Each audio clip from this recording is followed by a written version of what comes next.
નમસ્કાર મિત્રો, ફરી પાછા એક નવા ટોપિક સાથે જેનું નામ છે adverb clause of result. Adverb clause of result એટલે પરિણામ દર્શક ક્રિયા વિશેષણ રૂપી ઉપવાક્ય. એટલે કે ધોરણ 11-12 ની અંદર શોઈંગ રિઝલ્ટ તરીકે આ ફંક્શન ઓળખાય છે. હવે આ જે છે એની ખાસિયત શું છે? તો કે કારણ અને પરિણામ દર્શાવતા વાક્યોને જોડવા માટે આ ફંક્શનનો ઉપયોગ થાય છે. કોઈ એક કારણ હોય એનું ચોક્કસ નિશ્ચિત પરિણામ હોય તો એની અંદર શોઈંગ રિઝલ્ટ જે છે એ મુખ્ય ભૂમિકા ભજવે છે. અહીંયા લખ્યું છે કારણ અને પરિણામ દર્શાવતા વાક્યોને જોડવા આ ફંક્શનનો ઉપયોગ થાય છે. એટલે કે કારણ, શરૂઆતમાં કારણ આવે ત્યારબાદ તેની પછી પરિણામ આવે છે. તો તેમાં કયા કયા એવા સંયોજકો અથવા એવા ફંક્શન્સ છે કે જે કામ આપે છે? તો તેમાં TOO2 ... બીજું ઇનફ ટુ, ત્રીજું સો ... ધેટ અને સચ ... ધેટ. તો 4 ફંક્શન્સનો ઉપયોગ થાય છે. તો આપણે એક પછી એક એ બધાને જોવાના છે. સૌથી પહેલા આપણે અહીંયા લખ્યું છે TOO2. ટુ એટલે શું? તો કે અતિશયના. બીજા ટુ નો અર્થ થાય છે માટે. કોઈ પણ વાક્ય હોય બરોબર જે અતિશયનો ભાવાર્થ બતાવતો હોય, એટલે કે અતિશયના પ્રમાણની અંદર ન થઈ શકે તેવું. TOO2 જે છે એ વાક્ય રચનામાં હકાર સ્વરૂપે આવે છે, પરંતુ એનો ભાવાર્થ નકાર હોય છે. રચના પ્રમાણે આપણે જોઈએ તો સૌથી પહેલા વાક્યમાં કર્તા આવે છે, ત્યારબાદ ક્રિયાપદ આવે છે, ત્યારબાદ TOO2 આવે છે, ત્યારબાદ વિશેષણ, વિશેષણ પછી ટુ વત્તા મૂળરૂપ, અને ત્યારબાદ અન્ય શબ્દો આવે છે. તો ઉદાહરણ તરીકે આપણે એક વાક્ય લઈએ તો Ram is too short to touch the shelf.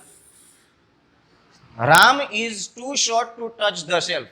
એટલે કે રામ શેલ્ફ એટલે અભરાય સુધી પહોંચવા માટે, સ્પર્શ કરવા માટે અતિશય ટૂંકો છે. એટલે કે એનું કદ એટલું ટૂંકું છે કે તે ઉપર અડી શકે નહીં. તો આ વાક્ય જે છે એ હકાર છે, પરંતુ એનો ભાવાર્થ કેવો છે? નકાર છે. બીજું ઉદાહરણ જોઈએ. Shyam is too poor to pay the fees. Shyam ફીસ ભરવા માટે અતિશય ગરીબ છે. એટલે એનો અર્થ એવો છે કે તે ફીસ ભરી શકે નહીં. તો આ વાક્ય જે છે એ હકારનો ભાવાર્થ, વાક્ય હકારમાં આવે છે પરંતુ એનો ભાવાર્થ નકારમાં આવતો હોય છે. હવે જોવાનું એ છે કે આ વાક્ય બીજી કઈ કઈ રીતે આવી શકે. ઘણી વખત એવું બને કે બે અલગ અલગ કરતા હોય, બે વાક્યના કારણમાં કરતા અલગ હોય, પરિણામમાં કરતા અલગ હોય, તો વચ્ચે ફોર પણ આવી શકે. દાખલા તરીકે ત્રીજું ઉદાહરણ આપણે જોઈએ.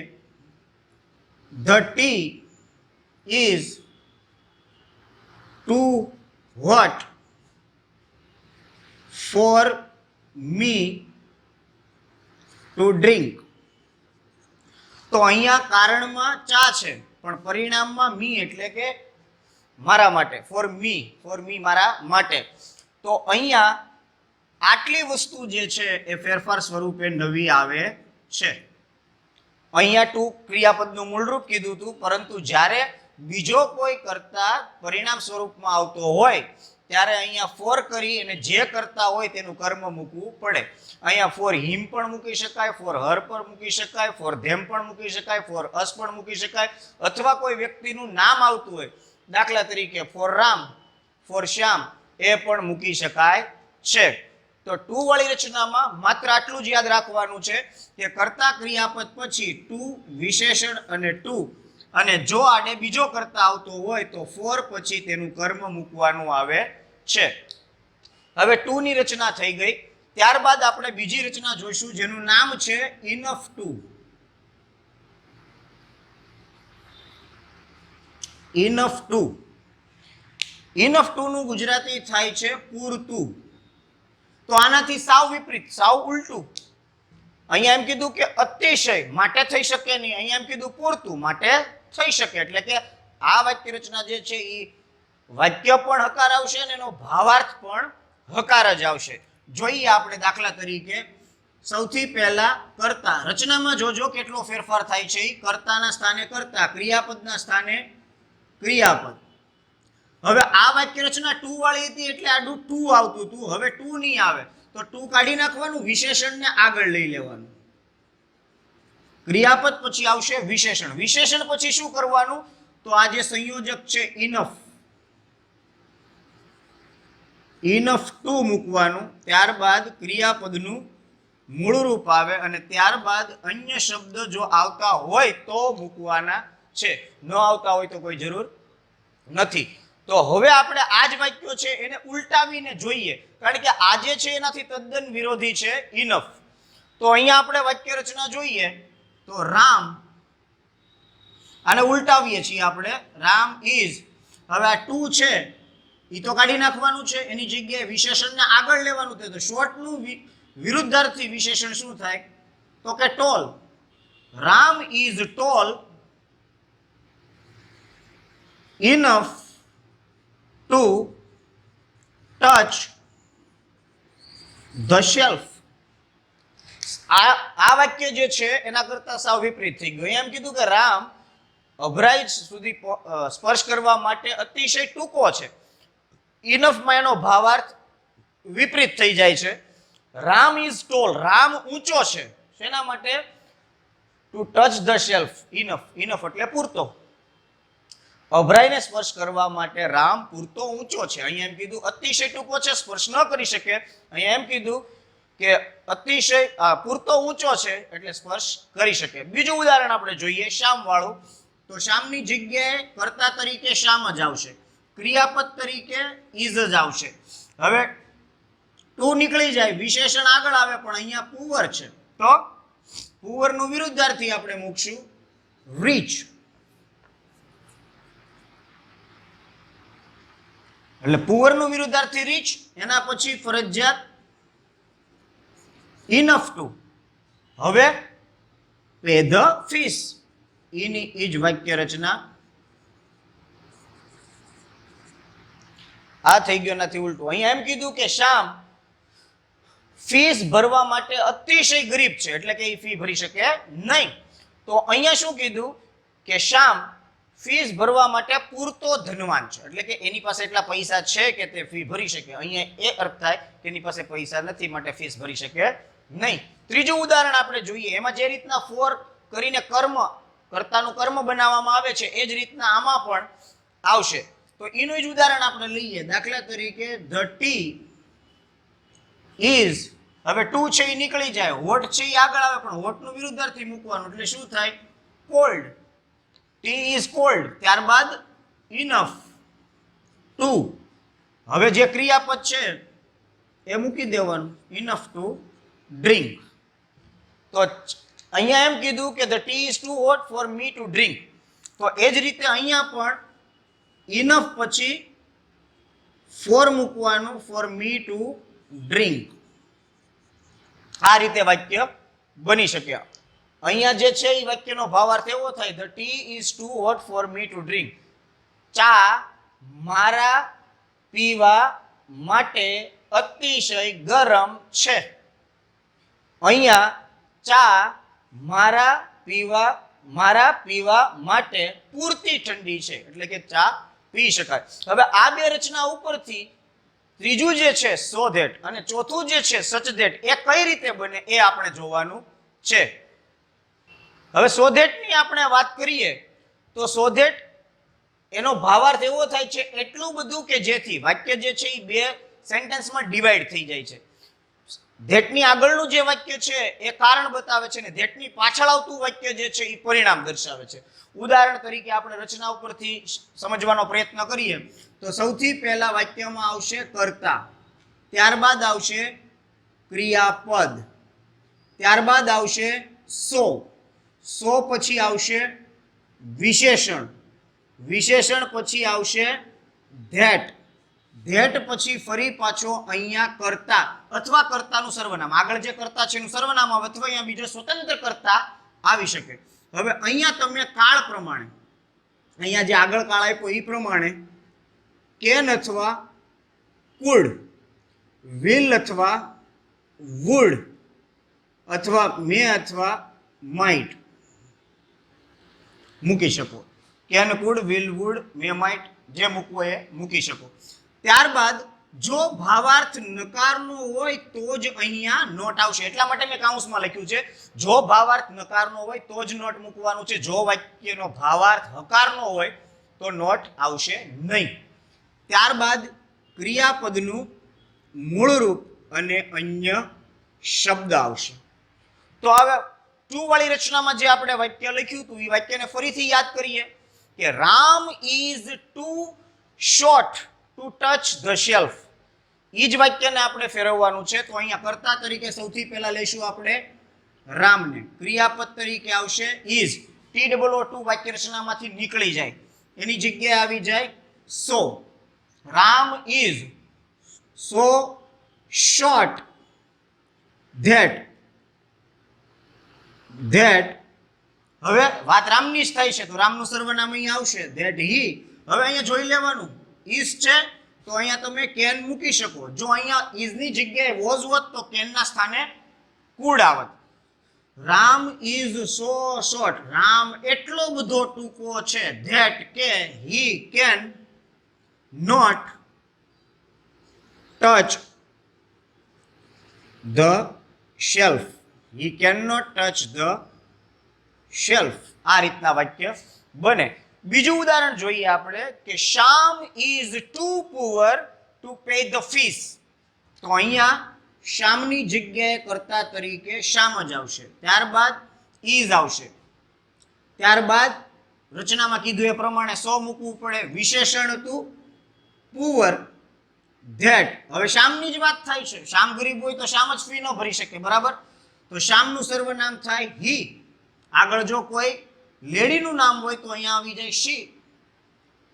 કર્તા તરીકે બહુવચન સ્ટુડન્ટ્સ હોય તો અહીંયા ધ્યેય થઈ જાય. એ પ્રમાણે આવે. હવે જોવાનું કાળ કયો છે. ઈઝ આવ્યું, વર્તમાન કાળ છે તો અહીંયા કેન જ આવે. ત્યારબાદ ભાવાર્થ જોઈ લેવાનો. એટલો બધો ગરીબ છે તો ફી ભરી શકે કે ન ભરી શકે? ન ભરી શકે, માટે અહીંયા નોટ આવશે. ત્યારબાદ પે ધ ફીસ. આ રીતના બને કે શ્યામ એટલો બધો ગરીબ છે કે તે ફીસ ભરી શકે નહીં. ત્રીજું ઉદાહરણ આપણે જોયું હતું ધ ટી ઇઝ. એમાં ટુ હોટ હતું. ટુ ની જગ્યાએ આવી જાય સો હોટ ધેટ. હવે એમાં ફોર મી હતું તો ફોર કાઢી નાખવાનું. ફોર ની જગ્યાએ મી નો કરતા બનાવવાનો. મી નો કરતા શું થાય? I can not drink. ચા એટલી બધી ગરમ છે, ચા એટલી બધી ગરમ છે કે હું પી શકું નહીં. હવે એનાથી વિપરીત આપણે ઇનફ વાળા વાક્યો લખ્યા હતા. તો ઇનફ વાળા વાક્યોમાં શું થઈ જાય? તો તમને ખ્યાલ છે કે રામ ઇઝ, વાક્ય શું હતું કે Ram is tall enough to touch the shelf. તો Ram is so tall that he. હવે અહીંયા કેન છે એમ જ આવશે પણ આમાં ભાવાર્થ નકારનો નથી. રામ પૂરતો ઊંચો છે એટલે અભરાય સ્પર્શ કરી શકે. તો કેન ટચ ધ શેલ્ફ. આ રીતે વાક્ય બને છે. જો TOO વાળા વાક્યો 3 આ રીતે ફેર્યા. હવે ઇનફ વાળા આપણે ફેરવી છે. TOO નો ભાવાર્થ નકાર હતો એટલે માટે આ રીતે બન્યા. હવે ઇનફ વાળાનો વાક્ય હકારમાં છે એટલે આમાં એકેયમાં નોટ આવશે નહીં. બીજું ઉદાહરણ જોઈએ આપણે. શ્યામ ઇઝ સો. એમાં પુઅર કીધું હતું કે શ્યામ ઇઝ પુઅરનું વિરુદ્ધાર્થી મૂક્યું હતું rich enough to pay the fees. તો Shyam is so rich that he can not નહીં આવે પે ધ ફીસ. આ રીતે બને. TOO2 જે વિશેષણો હતા એના કરતાં વિપરીત વિશેષણો આપણે ઇનફમાં મૂક્યા હતા. તો સ્વધેટવાળી રચનામાં પણ નકારવાળા વાક્યો છે નેગેટિવ વિશેષણોથી અને પોઝિટિવ વિશેષણોથી હકાર વાક્ય રચના આવશે. ત્રીજું ઉદાહરણ જોઈએ આપણે. The tea is cold enough to drink. તો the tea is so cold that I can drink. ઉદાહરણ બની ગયું. હવે જો સૌથી પહેલાં આપણે જોઈએ તો વાક્ય એવું હતું કે રામ ઇઝ ટુ વાળી રચનામાં Ram is too short to touch the shelf. એનું બની ગયું Ram is so short that he can not touch the shelf. બીજું હતું Shyam is too poor to pay the fees. તો અહીંયા એ બની ગયું Shyam is so poor that he can not pay the fees. ત્રીજું હતું the tea is too hot to drink અથવા ફોર મી ટુ ડ્રિંક. તો અહીંયા the tea is so hot that I can not drink. એનાથી ઉલટું હતું ઇનફમાં કે Ram is tall enough to touch the shelf. એનું શું થઈ ગયું Ram is so tall that he can touch the shelf. બીજું ઉદાહરણ હતું Shyam is rich enough to pay the fees. એનું થઈ ગયું Shyam is so rich that he can pay the fees. ત્રીજું ઉદાહરણ હતું the tea is cold enough to drink. એનું થઈ ગયું the tea is so cold that I can drink. હવે આપણે જોઈશું સચ ધેટ. હવે સચ ધેટની અંદર ત્રીજી રચના આપણે જોઈએ. સૌથી પહેલાં આપણે ટુ જોયું. ટુની અંદર TOO2 જે છે એ વાક્ય હકારમાં આવે, ભાવાર્થ નકારનો બતાવે છે. ત્યારબાદ આપણે ઇનફ જોયું કે જે વાક્ય હકારમાં આવે છે ને ભાવાર્થે હકારનો બતાવે છે. એના પછી આપણે ત્રીજું પદ સો ધેટ જોયું. તો એમાં ટુ વાળા વાક્યો જે છે એ સો ધેટમાં નકારથી બને અને ઇનફ વાળા વાક્યો જે છે એ સો ધેટમાં હકારથી બને. હવે આપણે જોવાનું છે સચ ધેટ. સચ ધેટ જે છે એ પણ રિઝલ્ટનો એક પ્રકાર છે, એનું ફંક્શન છે. તો સૌથી પહેલાં આપણે જોઈએ એની રચના. તો આ વાક્ય રચના જે છે તેમાં સૌથી પહેલાં કર્તા, ત્યારબાદ ક્રિયાપદ. હવે સોની જગ્યાએ અહીંયા આવી જશે સચ. સો આવતું હતું તેના સ્થાને આવશે સચ. પછી આર્ટિકલ એ કે એન આવે અથવા આર્ટિકલ એ કે એન આવે ન પણ આવે અને એની સાથે આર્ટિકલ એ કે એનની સાથે વિશેષણ અને નામ આવે. ઘણીવાર એવું પણ બને કે સીધું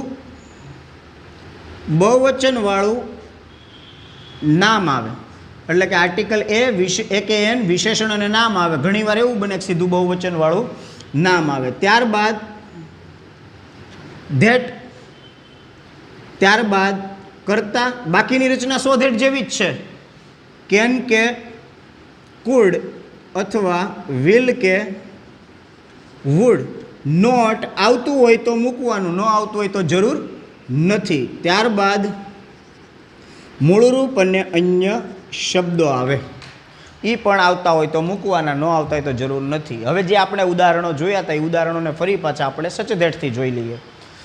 તો ટુ વાળી રચનામાં સૌથી પહેલું વાક્ય હતું કે Ram is too short to touch the shelf. તો અહીંયા રામનું રામ, કારણ કે કરતા ન ફરે એનો ઈ રે.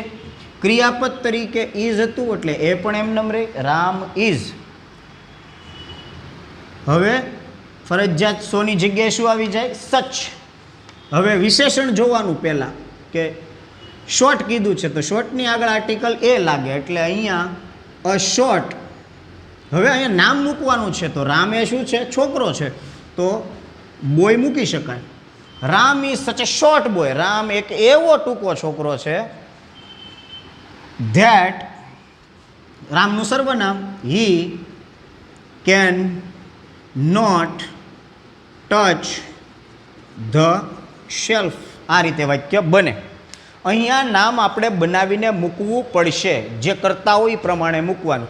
મિસ્ટર શાહ આપ્યું હોય તો પછી એને બોય ન કહેવાય, એના માટે મેન વપરાય. તો અહીંયા શોર્ટ મેન. એટલે એ પ્રમાણે જે કરતા હોય એ પ્રમાણે નામ મૂકી અને આ રીતે સચવાળી વાક્ય રચના બનાવવાની છે. બીજું ઉદાહરણ જોઈએ કે Shyam is too poor to pay the fees. તો એ વાક્યને આપણે ફેરવીએ તો Shyam is such a poor boy that he can not pay the fees. આ રીતે વાક્ય બને. એમાં શ્યામની વાત છે, શ્યામ ઇઝ ટુ પુઅર, તો Shyam is such a poor boy. To pay the fees હતું, એના બદલે that he can not pay the fees. ત્રીજું ઉદાહરણ જોઈએ. The tea is too hot to drink. તો હવે ટી જે છે એ ઓલરેડી એક નામ છે, એટલે એના માટે સર્વનામ આગળ લખવું પડે. It is such a hot tea. It is such a hot tea that, for me હતું ને, ફોર મી ટુ ડ્રિંક, તો that I can not drink. આ રીતે વાક્ય બને છે. હવે આપણે ઇનફ વાળી વાક્ય રચનાના વાક્યો જે છે એને સચ ધેટથી ફેરવીએ. તો એમાં પહેલું વાક્ય હતું કે Ram is tall enough to touch the shelf. તો અહીંયા વાક્ય બનશે Ram is such a tall boy that, એનું સર્વનામ આવે હી કેન નોટ, તો ન આવે કારણ કે હકારનો ભાવાર્થ છે. એટલો ઊંચો છોકરો છે કે he can touch the shelf.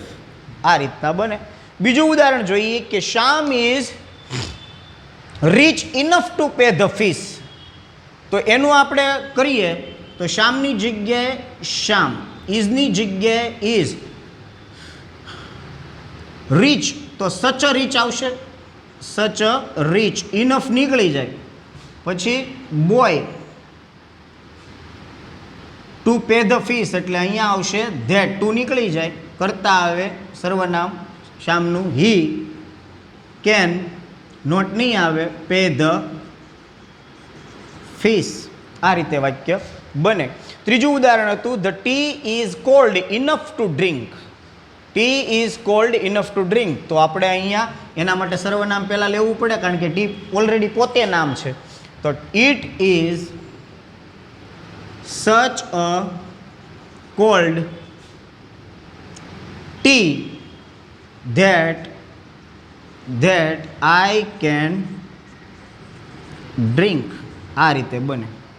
તો યાદ રાખજો મિત્રો કે જ્યારે એક્ઝામની અંદર આ પૂછાય ત્યારે function, identify the function, function ઓળખાવોમાં પૂછાય ત્યારે તમારે યાદ રાખવાનું છે કે આમાં TOO2, enough to, so that, such that, આ ચાર વસ્તુ જે છે એ રિઝલ્ટ બતાવે છે. શોઈંગ રિઝલ્ટ અથવા એક્સપ્રેસિંગ રિઝલ્ટ આવે ત્યારે આ વાક્યોને ગોતવાના, જેમાં TOO2 હોય, ઇનફ ટુ હોય, સો ધેટ હોય અથવા સચ ધેટ હોય. જેમાં so dot dot dot that અને such dot dot dot that, TOO2 dot dot dot to, enough to હોય, આ વાક્યોને રિઝલ્ટ તરીકે ઓળખાય છે. માટે એ વાક્યો જે છે એને શોઈંગ રિઝલ્ટ અથવા એક્સપ્રેસિંગ રિઝલ્ટ તરીકે મૂકવાના. ત્યારબાદ આવે છે કમ્પ્લીટ ધ સેન્ટેન્સ. બીજું જે એક્ઝામમાં પૂછાય છે કમ્પ્લીટ ધ સેન્ટેન્સ એટલે વાક્ય પૂર્તિ કરો. તો એમાં કોઈ પણ જગ્યાએ તમને અધૂરું વાક્ય આપી દેશે અને અધૂરું વાક્ય પૂરું કરવાનું હશે ત્યારે કાઉન્સમાં કીધું છે કે શોઈંગ રિઝલ્ટ, પરિણામ દર્શાવવાનું છે. તો એ લોકો કારણ દર્શાવશે, કારણ ઉપરથી તમારે પરિણામ દર્શાવવાનું રહેશે. પછી ટુ વાળું વાક્ય હોય તો એની રચના મેં તમને આપીશ, ઇનફ વાળું વાક્ય હોય તો એની રચના આપી છે, સો ધેટ હોય કે સચ ધેટ હોય. વાક્ય રચના પ્રમાણે તમે વાક્ય બનાવશો. અને ખાસ બાબત આમાં મહત્વ ધરાવે છે રચનાની. રચના પ્રમાણે બીજી વસ્તુ મહત્વ ધરાવે છે ભાવાર્થની. જો આમાં ભાવાર્થ નકારનો છે કે ટૂંકો છે તો સ્પર્શ ન કરી શકે એટલે અહીંયા નોટ મૂક્યું, અહીંયા ઊંચો છે તો સ્પર્શ કરી શકે તો અહીંયા નોટ નથી મૂક્યું. ભાવાર્થ ખાસ જોવાનો છે. ત્રીજી વસ્તુ આવે છે respond the sentence. Respond the સેન્ટેન્સમાં એક વ્યક્તિ બીજી વ્યક્તિને કોઈ પ્રશ્ન કરશે જેનો જવાબ તમારે રિઝલ્ટથી આપવાનો છે. એટલે કે માની લો કે કોઈ એમ પૂછશે કે તમે કેમ આગળ ભણ્યા નહીં, તો એનું કારણ અને પરિણામ દર્શાવવાનું, બરાબર. તો my condition is so poor that I can not, my condition was so poor that I could not study. આ રીતના પરિણામ દર્શાવી શકાય. તો કમ્પ્લીશન, રિસ્પોન્ડ અને આઈડેન્ટિફાય ધ ફંક્શન, આની અંદર શોઈંગ રિઝલ્ટ પૂછાતું હોય તો યાદ રાખવાની છે 4 વસ્તુ: TOO2, enough to, so dot dot dot that, such dot dot dot that. હવે આ જે છે એ સમગ્ર આની અંદર આવરી લેવામાં આવે છે. આનીથી બહાર કાંઈ પૂછી શકાય તેવું નથી લાગતું. છતાં કોઈને કાંઈ પ્રશ્ન હોય તો કોમેન્ટ બોક્સની અંદર અથવા વોટ્સએપ નંબર ઉપર પણ કોન્ટેક કરી શકે છે. અને બીજા જે વિડીયો છે એને જોવાના બાકી હોય તો જોઈ લેજો મિત્રો, કારણ કે હજી ઘણા બધા કન્ટેન્ટના જે વિડીયોઝ છે એ હું આવી જ રીતના અપલોડ કરતો રહીશ. ત્યાં સુધી આભાર.